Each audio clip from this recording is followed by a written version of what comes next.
Hey guys, welcome to Mikey's Video Game Madness. Today we're playing the original Medal of Honor on PlayStation 1.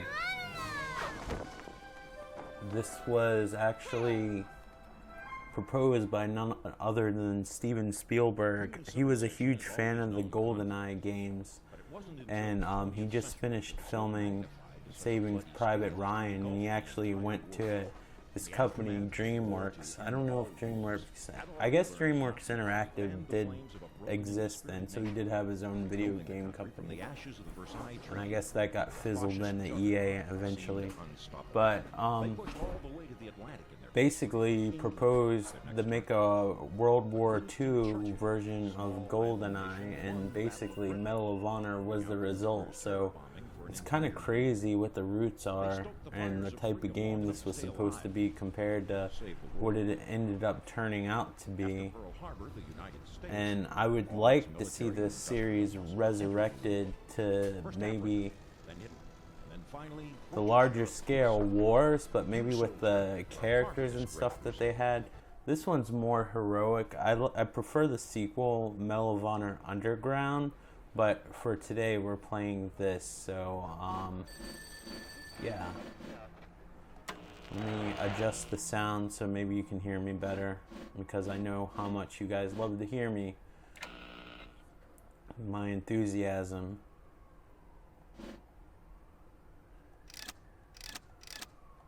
I hate that you have to actually, adjust the settings by clicking on the knobs, and you have to wait till the knob goes all the way back and then forward again. Whatever. It's not a big deal. This game was pretty impressive on the PlayStation. I apologize for all the background noise. I live in the city. I have to deal with that shit all the time now when I record.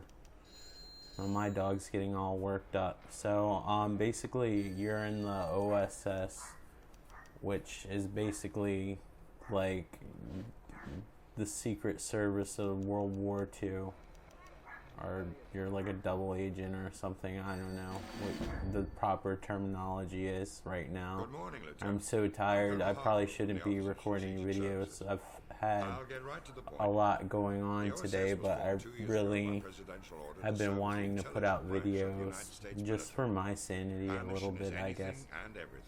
But as you can see, this game's a lot more story-oriented than your average first-person shooter. So basically, you're recruited into the OSS, which was actually a real thing. It was like one of the first, like, secret agencies or whatever you would call it in real life in the U.S. But Jimmy Patterson's obviously a made-up character. As you can see, he's drawn with, looks like colored pencil.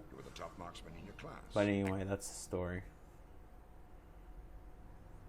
So you have Manon. She's actually the main character of Medal of Honor Underground. She's part of the French resistance, or resistance, depending on where you're from.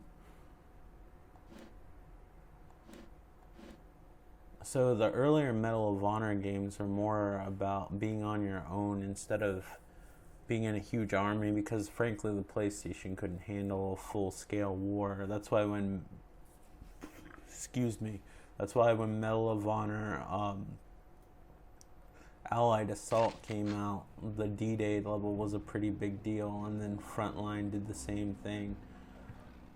So you got your standard, at the time, PlayStation controls where you use the shoulder buttons, the strafe. You have like a aim mode that doesn't seem to... Oh, there it goes. I wasn't using the analog stick.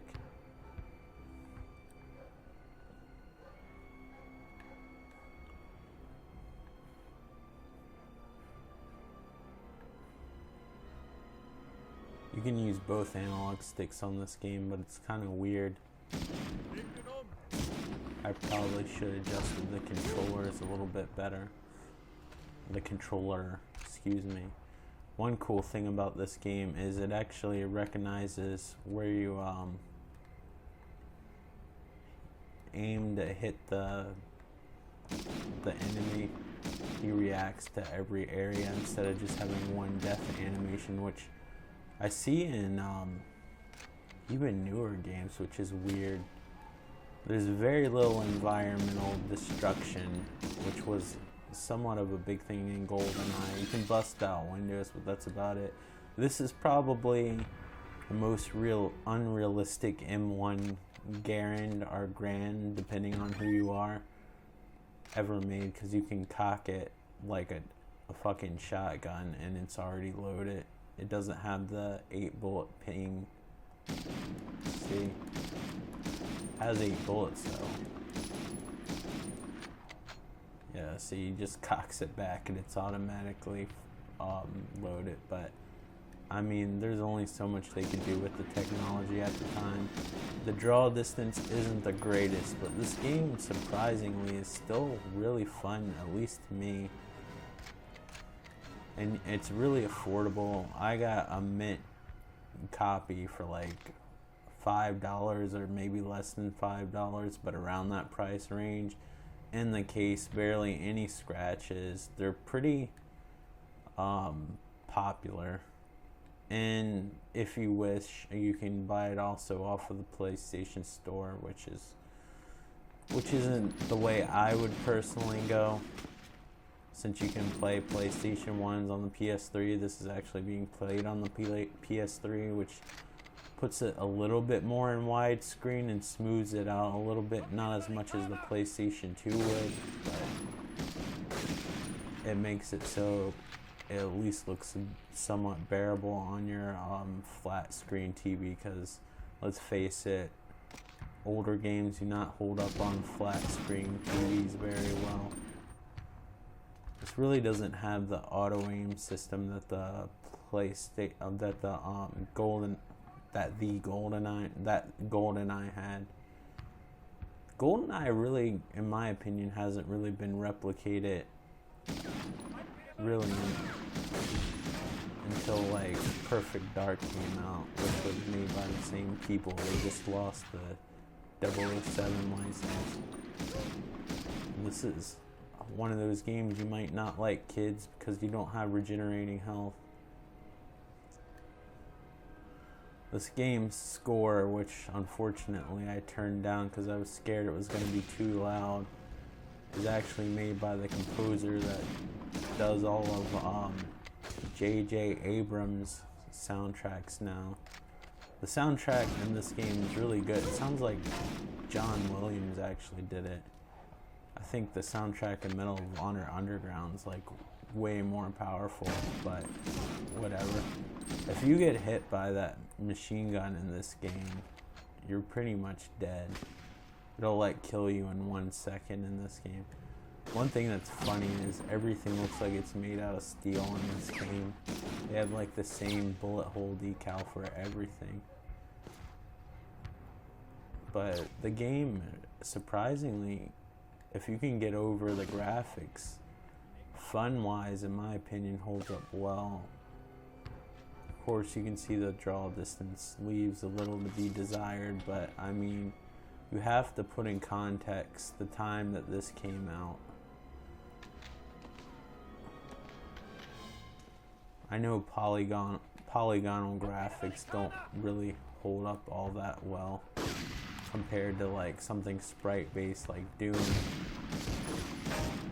Sometimes it's hard to tell what the hell things are when you play some of these older games. It's amazing, like, your expectations of, you don't have a melee attack, unfortunately. I don't know if melee attacks were a thing when this came out. I don't think they really were. I think melee attacks in most games were only like an alternate attack if you basically ran out of ammunition. Like Duke Nukem could use his little kick, and Doom, he punched. I can't remember if he had brass knuckles or not. I'm thinking that he did, but I could be wrong. I haven't played Doom recently. I can't wait to see what that new Doom looks like. It sucks that they haven't revealed it to the mass, like, public. They did reveal it at, like, QuakeCon or whatever, but, I mean, I didn't get to go to QuakeCon, so it doesn't really do me much good. But I'm curious, because it's supposed to have, like, an old school feel. They're smoking cigarettes. This is during the time when they made sure, I guess they still do it, where they put use of tobacco on the back of the rating system. Like, that's gonna fucking, like, change somebody's perspective. I'd be more worried about the swastikas and stuff if young kids were playing it, but I mean, it's part of history, so really can't deny it. The gun sounds better than it looks, that's for sure. It looks like a fucking spaceship gun, but it's not. And again, you got these bullet hole decals that look like they're made out of steel. So we beat the first level. Yay us. The controls are a little bit more modern in Medal of Honor Underground, because it has dual analog control, so we're not going to say it because I'm doing a video. You can pause this and read it if you'd like. I really like the poster artwork this game has. Well, all the early Medal of Honor games, it's just so different now. I just would like to see them go back and revisit these characters instead of just reading text that they said and stuff like that, to actually see them talk and interact. I would love to see, like, Jimmy Patterson, who you're playing in this game, and then maybe one level you play as Min, and I forgot what the guy's name is in Medal of Honor Allied Assault. And then maybe play it finally as the brothers in Medal of Honor, was it Rising Sun? There's supposed to be 2 Rising Suns actually, but the first one sold so poorly they only released the first half of the story, so that story was never finished. It'd be cool if they had both the German and Japanese front, like they did with World at War, which I really liked, which I really wish that would get like some sort of, I think Black Ops was its official sequel, but I mean like a World War II sequel type deal. So now we got an MP40. It looks more like an MP40 than the M1 Grand did. But we can tell what they are because of the sound they make. One thing that this game does very well is sound. Also, the hit detection is really good, and the animations are always amusing.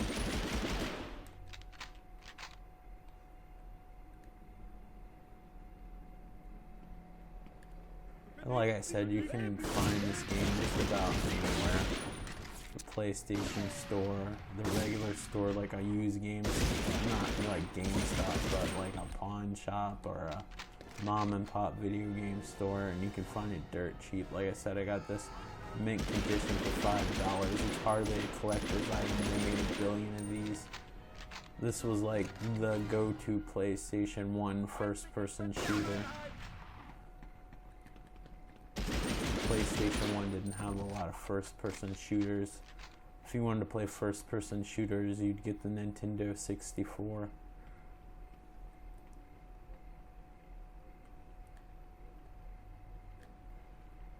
Me and my friend would play this game split screen like all the time, which I don't know. That would kill a normal man, but luckily I'm made out of metal alloy oil or whatever the hell that shit is. Where John Connor says, "What the hell is that?" Terminator turns around, goes liquid and metal. Not one with clothing shit today, or ever, accurately at least.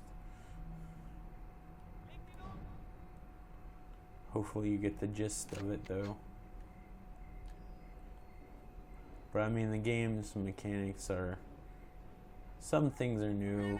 I'm sad that I turned the soundtrack down so you can't hear it, and I have no way to turn it up during the options, but you know, as good as the music is, if the gameplay was terrible, it wouldn't be worth your time.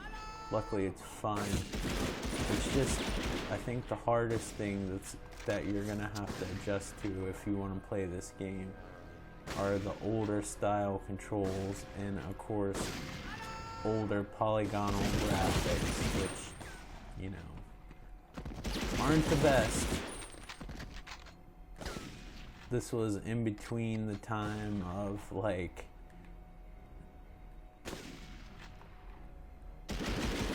PlayStation 2 quality graphics, and then you have the really primitive Star Fox graphics. This is like the evolution, like in between, where it's like triangular shapes, but they have decent textures on them. They're not like solid colored like the textures like on a game like Star Fox or whatever. So you have to keep that in mind. And the enemies look like throw up from far away, but if you can get past that, you can't cook your grenades, unfortunately. They blow up on contact, which is really weird, because they wanted to copy GoldenEye.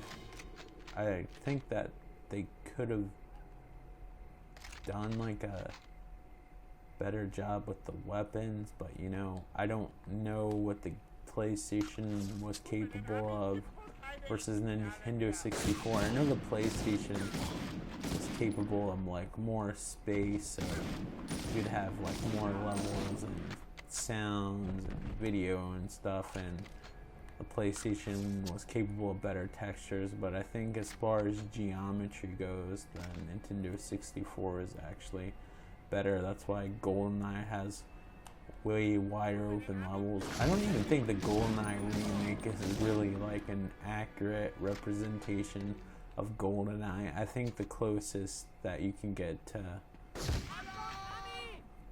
like a true sequel to GoldenEye, which is a different license, is Perfect Dark, because that's what Perfect Dark was supposed to be. And then of course they, even though it's a good game in its own right, some people might disagree with me, they changed a lot with Perfect Dark Zero, which was the prequel / sequel. It was like, I think it was an Xbox 360 launch title, or it came out shortly after the launch of the 360, but it was supposed to be the sequel to Perfect Dark that everybody wanted, but they added all this platforming and weird shit and this weird cutesy cartoony look to it that didn't really fit the game, and some levels really feel like Perfect Dark, other levels don't. And after that, the GoldenEye type game was somewhat lost. The only other game I could say that feels like the original GoldenEye would probably be the Time Splitter games, which I would like to get the third one eventually. That's the only one I haven't played. The first one's like strictly multiplayer. The second one's pretty good. That's the one I played the most of. I never played the third one, but I imagine it's really decent. It actually has a map editor, which is pretty unique for the time. It also had online play, if I remember correctly, which was also unique. Did a lot of stuff right. Don't know what happened to that series. The developers went on to make Haze, which was a PlayStation 3 exclusive and apparently a failure. I played the demo, and the demo wasn't all that great, but I mean, you know, maybe if I sat down and played the actual game, if I see it cheap, I'll pick it up and see for myself. I know it's not a rare game and it's really cheap, and I've seen it a million times. I just never picked it up just because I haven't really. Usually I've found other games that I was more interested in and just haven't picked it up. But as an experiment, of whether it's as bad as everybody says it was. I wouldn't mind trying it out. I might want to throw up later, or I might think it's one of those underrated titles. Just like I like the Kane and Lynch games, even the first one. I would like to do a video of at some point. I think that they're highly underrated and overlooked. And maybe people don't like it because we play as bad guys. It's a little controversial, but I think they're nice little titles, especially if you like the Max Payne games.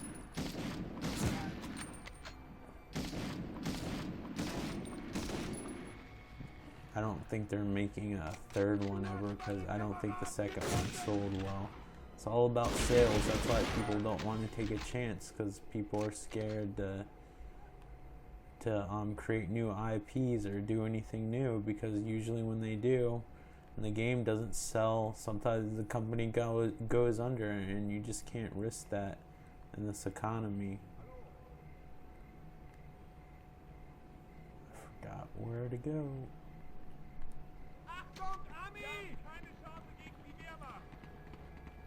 Did I do everything I was supposed to? Yeah. You'll fail a mission if you try to go to the exit if you didn't do everything you were supposed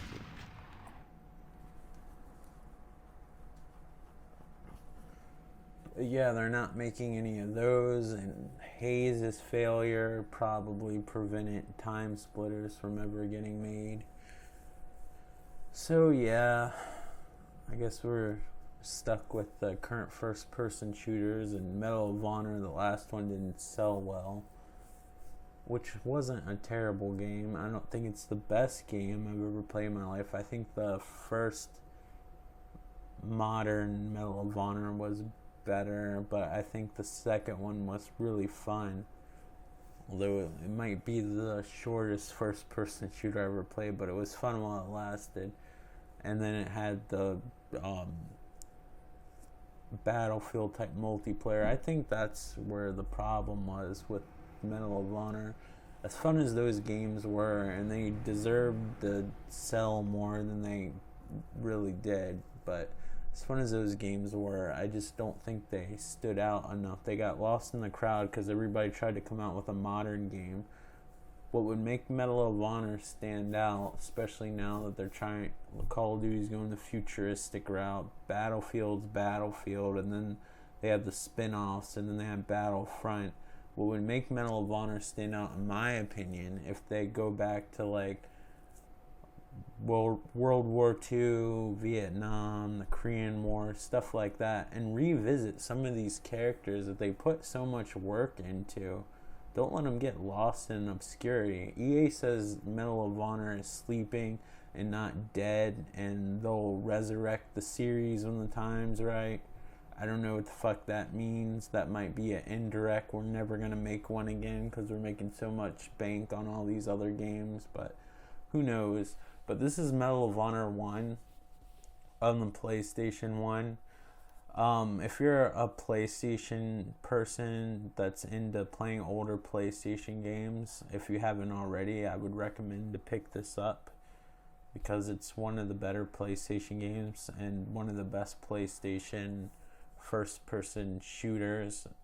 But if you're just the average gamer, I don't know if you're going to be able to get over the graphics and the primitive controls. It's really up to you, but I think it's a good game and holds up quite well once you get over the shortcomings of the time, which basically means the limitations of what the PlayStation was capable of. Now, if you can get over that, there's a really fun game underneath, and I would recommend it, and you can get it dirt cheap. You can get it a physical copy for as much as you can the downloadable copy on PlayStation Network, so I would get a physical copy personally if you can get one, if you want the game. But, you know, it's up to you. You have options. But if you pay more than $5, I feel like somebody's taking advantage of you unless you have to have the game right then. I'm not telling you what you should pay the game. I'm just telling you so you don't get taken advantage of, because sometimes people will try to pull your chain and be like, "Ooh, this game's super rare," and like overcharge you. But you can get a mint copy, like in the case with the book, no scratches on a disc, for $5, no problem. So don't let people take advantage of you, because we're living in a day and age where people are like trying to, like, I guess collecting is in, and people are trying to take advantage of people just trying to get games. There's people that are in it for the money, and there's people that just love the hobby. And unfortunately, a lot of people that are actually selling the games don't give a shit about the games, don't know anything about it. They just go on eBay and look at the price. So take it from me, a gamer who loves the hobby. I don't sell games, but you know, they're also trying to make a profit. Like, that's around the price, $5 or less. Like, you can get on PlayStation Network or a physical copy. I'd personally get a physical copy if you could get one. I'm like saying the same thing over and over again because I'm really tired, which is the perfect time to record a video, right? Alright. So anyway, guys, if you like this video, please click the thumbs up button. I would much appreciate it, and I would like to get to know you guys better. I know some of you, but I see that there's like 200 something subscribers up there, which I would like to get to know more of you. If there's that many of you that watch my channel, or at least I hope you're watching and you're just not subscribing for the sake of pity.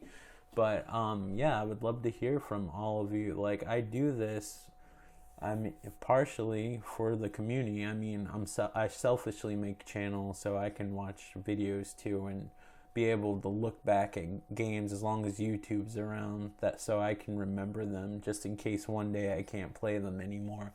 But yeah, I do it for you guys too, these videos, and so I can be part of the community, and hopefully you guys can contribute. And once I get to know you, I will find your channel and contribute, and it'll be a community aspect, and everybody's happy, and the clouds will go away, and rainbows will start sprouting or some shit like that. I don't know, I read it in a book somewhere. But anyway, thank you guys so much, and if you haven't subscribed already, please feel free to subscribe. I'm sure that's already crossed your mind already, if you're into the channel or not. But if you didn't like this video, there's more videos where I'm more upbeat, not as tired, and more enthusiastic, that you can feel free to watch, and maybe that'll win you over, and then you'll leave comments and I'll get to know you and we can be friends, or YouTuber friends, you know. I'm not trying to be invasive and like all of a sudden I'll be knocking on your door or whatever. But yeah, so thank you so much. And for those of you who have subscribed and have always supported the channel, whatever way that you do, thank you so much. I appreciate everything that you guys do more than you ever know. I'm not a popular channel, but with what I have, I appreciate it so much, and I can't thank you guys enough. Like, I was tickled pink the first time I saw 1 subscriber, so if I'm not a popular channel, it doesn't matter, as long as I get to know you guys and get to be part of the community and, you know, like talk and stuff like that. Yada, yada, yada. I'm being sentimental. Thank you guys so much for watching, and I will talk to you on the next video. Take care, and check out this game if you're into old PS1 games. Take care. Bye.